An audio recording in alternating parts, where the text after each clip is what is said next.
What's up everybody, I am Fabi Made Up. Today we're going to talk about cream blushes. Are you overwhelmed by all of the options out there? You don't even know where to begin? Well, you're in the right place because in this video we're going to talk about some of the most popular cream and liquid blushes. So let's talk about what you might be looking for. This first category of blushes that we're going to talk about are the more matte cream blushes. These are not the ones that are going to give you a super dewy, super juicy cheek. And these are absolutely beautiful. For example, let's start with the Charlotte Tilbury Pillow Talk Beauty Wand. These are highly pigmented. They are matte, which is nice because I like wearing them and then putting highlighter on top and just a light layer of powder because there's not a lot that I want to tone down shine wise. So this is a good one. This one from Danessa Myricks is super innovative. It's actually a cream, but it turns into a powder when you put it on. So you get a mattified cheek, and not only that, if you have oily skin, she uses a proprietary ingredient called oxalate, and oxalate absorbs the oil in your skin. Danessa herself has very oily skin, and so when formulating this and several of her other base products, she puts in this ingredient called oxalate that does a fantastic job at absorbing oils. This one is highly pigmented. You have to go in with your brush super lightly and you'll get plenty of color payoff. Let's talk about the MAC Go Play blushes. I love the texture of this one just because it's kind of bouncy. You can put in a dent with your finger. And this color is really nice. It's called Blush Please. And I feel that it's the perfect flushed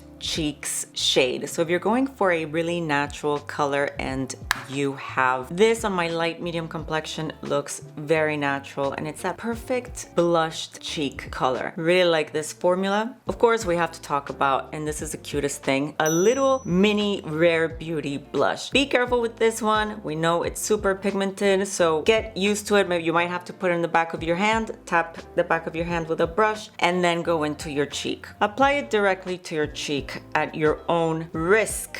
All right, in this next category, we're gonna talk about the more dewy blushes, starting with one that is mildly dewy, and we'll go all the way to the super juicy ones, starting with the Patrick Ta duos. I have the one in She's So LA, and even though it comes with a powder, we're just talking about the cream right now. This cream, I like it because it is very user friendly. You can tap your brush directly on it and it's not too much pigment that you're not gonna know what to do as soon as you tap it on your cheek. Know that you're not gonna get the biggest color payoff. This is really intended for someone who's going for a natural look, and if you just keep blending too much, the color will sort of disappear, and it's probably intentional, right? That's why he has the powder here, because he tells you to layer them. But we're just talking about the cream. Beautiful, lovely color, very easy to work with on the low pigment side. Next up, I have two very balmy, dewy blushes. This cream blush from Tower 28 in the shade Magic Hour, and this one from Rose Inc in the shade Delphine. These two shades are absolutely gorgeous. Let's talk about this Tower 28 blush first. This is more, remember, on the dewy, thicker, balmy side.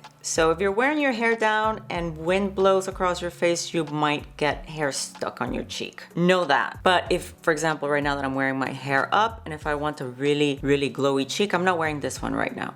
But if I want a really glowy cheek, this is a good one, or the Rose Ink, and I just absolutely love this color in Delphine. And these textures, as you can see, you almost leave your fingerprint indented in there because it is so balm-like. So if you're going for pigmented, dewy, thick, balmy, but not in a bad way, not in a bad way, these two are really good. Now, still within the dewy category is the one by Makeup by Mario, the Soft Pop Plumping Veil Blush. This is one of my favorites. The consistency is quite different to the previous two. This one is a lot thinner, but the pigment is still there. Depends on which shade you go for. This is Rose Crush. I do like the amount of pigment that this has. If you're looking for something super natural, barely there, go for the shade Barely Blushing, because I wouldn't call these really buildable. Yes, you can build the pigment up a little bit, but if you take Barely Blushing, you're gonna get mainly that barely there natural flush. So it really depends what kind of look you're going for. This one is a bit more pigmented, but it is not nowhere as pigmented as, for example, Dennis & Meyrick's or Rare Beauty or Charlotte Tilbury. But you still get that really nice, dewy, glossy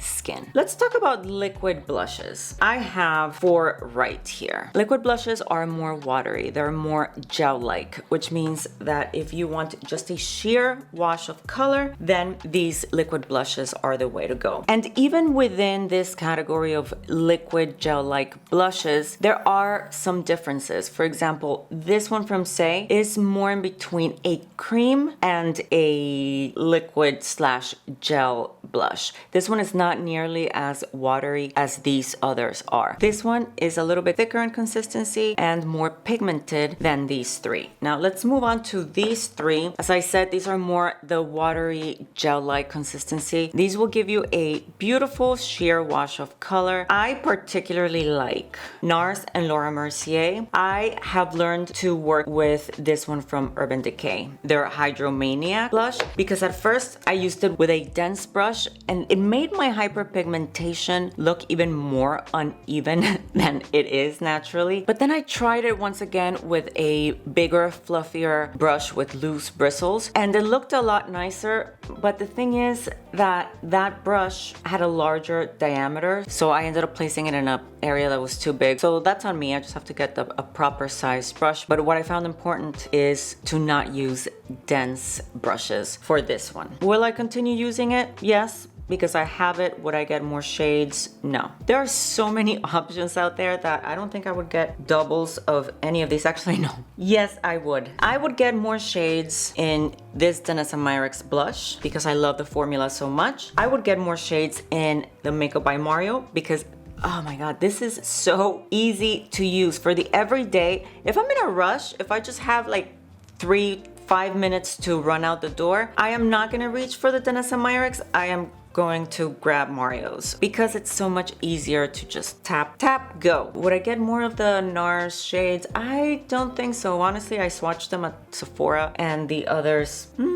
Rose Ink, I would get more shades of these. I would get more of Patrick Ta. Would I get more Tower 28 blushes? No. I find it a little bit on the thick side for my taste. Okay, now let's get into the last category. And this is for those of you who want a metallic, shimmery cheek. Think Charlotte Tilbury blush Glowgasm. This is in Pinkgasm. Here you can see a swatch of it. As you can see, it's quite shimmery, quite metallic looking. And here is one of the latest launches from Say, a cream blush. This one is in Mauve Glow and it looks quite similar to Pinkgasm. I'll put the swatch up here. The finish of these 2 blushes is completely different to any of the other blushes we've talked about. You know, if you're going for this particular finish, this particular look, these 2 are beautiful. I've had this in my drawer for months. This one I just got and it's making me want to give them both more use because this very well could be a finish that I do get into. It just doesn't pull me like many of these other formulas do because it's a very specific finish that I'm not used to. But maybe I'll wear it a few times and I'll get used to it. So I'll report back. We have one final category and this is a quick one. Let's talk about stains. This lip blush from Huda Beauty. It's marketed as a lip and cheek stain. Do not use it on your cheeks. Do use it on your lips. It's a fantastic lip stain. But as far as putting it on your cheeks, it dries quickly. As far as the stain goes, it has amazing staying power, but that means that it doesn't give you much time to blend it out. And not to be dramatic, but this can turn into a little bit of a catastrophic situation if you apply it and leave it just a few seconds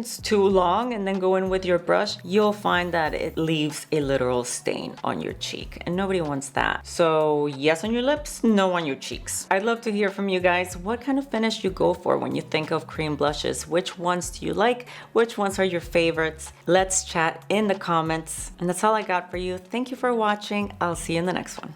Bye.